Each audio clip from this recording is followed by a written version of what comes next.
Hello everyone, আমার নতুন আরেকটি ভিডিওতে আপনাদের সকলকে স্বাগত। আজকে বানিয়েছিলাম চিকেন মহারানি। তো দেখুন, চিকেন মহারানি বানানোর জন্য আমার এখানে কি কি লাগছে আমি সব জোগাড় করে নিয়েছি।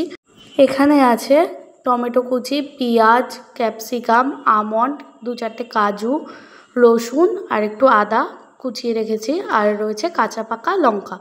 গোটা মশলার মধ্যে রয়েছে দেখুন ধনে, জিরে, কাসুরি মেথি, শুকনো লঙ্কা, একটা এলাচ, দারচিনি, লবঙ্গ, একটু মৌরি নিয়েছি। দেখুন এই গোটা মশলাগুলোকে এবার আমি শুকনো খোলায় ভালো করে ভেজে নেব। তো প্রথমে সব গোটা মশলাগুলো দিয়ে ভালো করে শুকনো খোলায় ভেজে নিচ্ছি।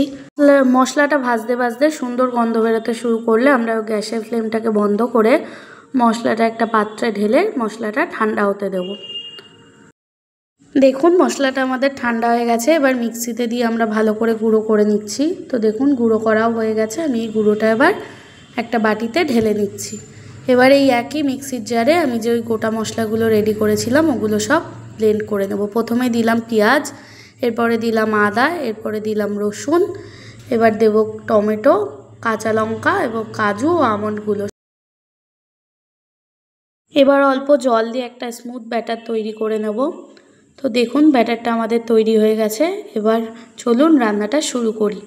প্রথমে দেখুন আমি শুকনো একটা কড়াই বসিয়ে দিয়েছি। এবার কড়াইটা একটু গরম হয়ে গেলে এতে দিয়ে দেবো সর্ষের তেল। আমরা রান্নাটা সর্ষের তেলেই করছি, আপনারা চাইলে সাদা তেলেও করতে পারেন। তো সর্ষের তেলটা একটু গরম হয়ে এলে এর ভেতরে দেব 1 চামচ ঘি। এবার দেব গোটা গরম মশলা। গোটা গরম মশলার মধ্যে দেবো একটু গোটা জিরে আর তেজপাতা। আপনারা চাইলে শুকনো লঙ্কা, দারচিনি, এলাচ এগুলোও দিতে পারেন, কিন্তু আমি যেহেতু একসাথে ব্লেন্ড করে নিয়েছি তো আমি আর দিলাম না। এবার দেখুন ফোড়নটা একটু পুড়লে এর ভেতরে দিয়ে দিলাম কাঁচা লঙ্কা কুচি, আর দিয়ে দিলাম আমাদের যে ক্যাপসিকামগুলো কুচি করে রেখেছিলাম সেই ক্যাপসিকামগুলো আমরা ততক্ষণ ভাজবো যতক্ষণ না ক্যাপসিকামের একটা কাঁচা গন্ধ রয়েছে সেটা চলে যায়। এবার দেখুন ক্যাপসিকামগুলো অনেকক্ষণ ভেজে নিয়েছি। এবার ওই যে মশলাটা আমরা বেটে রেখেছিলাম সেই মশলাটা এবার দিয়ে দিলাম। এবার মশলাটার সাথে ভালো করে নাড়াচাড়া করে নেব। দেখুন মশলাটা ভালো করে নাড়াচাড়া করার পরে পাশ দিয়ে তেল ছাড়তে আরম্ভ করেছে। এখানে চিকেনটা আমি আগে থেকে একটু দই আর নুন দিয়ে ম্যারিনেট করে রেখেছিলাম। এবার একটু পাতিলেবুর রস মাখিয়ে আমি চিকেনটাকে ওই মশলাটার মধ্যে দিয়ে দেবো। দেখুন এখানে লেবুর রসটা দিয়ে দিলাম। এবার ওই চিকেনটাকে এই মশলাটার মধ্যে দিয়ে দিচ্ছি। এবার চিকেনের সাথে মশলাটা ভালো করে মিশিয়ে নেব। চিকেনের সাথে মশলাটা ভালো করে মিশিয়ে নেওয়ার পর ওপর থেকে একটু নুন দিয়ে দিলাম। নুনটা আগেও আমরা চিকেনে ম্যারিনেট করে রেখেছিলাম, তো সেই হিসেবে আমরা নুনটা দিলাম। দেখুন এবার একটু ভালো করে নেড়ে চেড়ে আমরা মাংসটা ঢেকে রাখবো, ঢেকে সিদ্ধ করব। এখনই কোনো জল দেব না, কারণ চিকেনে অলরেডি জল থাকে, তো ঢেকে সিদ্ধ করলে চিকেন থেকেই একটা জল ছাড়বে। দেখুন এখানে চিকেন থেকে জল বেরোতে আরম্ভ করেছে, জলটা ফুটছেও। তো এবার ওই আগের যে মশলাটা করে রেখেছিলাম আমরা ভাজা মশলাটা, সেই মশলাটা এবার দিয়ে দিলাম। মশলাটা দিয়েও আমরা মশলাটার সাথে ভালো করে চিকেনটা মিশিয়ে নেব, যাতে মশলাটা খুব ভালোভাবে মেশে। তো দেখুন এখানে নেড়ে চেড়ে ভালো করে মশলাটা মিশিয়ে নিচ্ছি।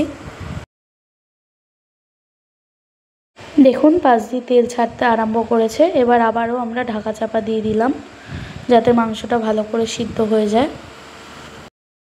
দেখুন আমাদের মাংসটা প্রায় অনেকক্ষণই কষা হয়ে গেছে, তেল ছাড়তেও আরম্ভ করেছে। এবার এর ভেতরে আমরা গ্রেভির জন্য দিয়ে দিচ্ছি একটু দুধ। আপনারা দুধের বদলে জলও দিতে পারেন, কিন্তু দুধ দিলে গ্রেভিটা আরও সুন্দর হবে। দেখুন দুধ দেওয়ার পরে আমরা আরেকবার মাংসটা ঢেকে দিয়েছিলাম।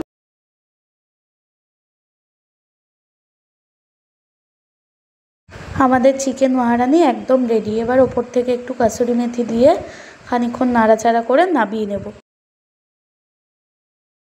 দেখুন আমি এখানে একটা পাত্রে ঢেলে নিচ্ছি।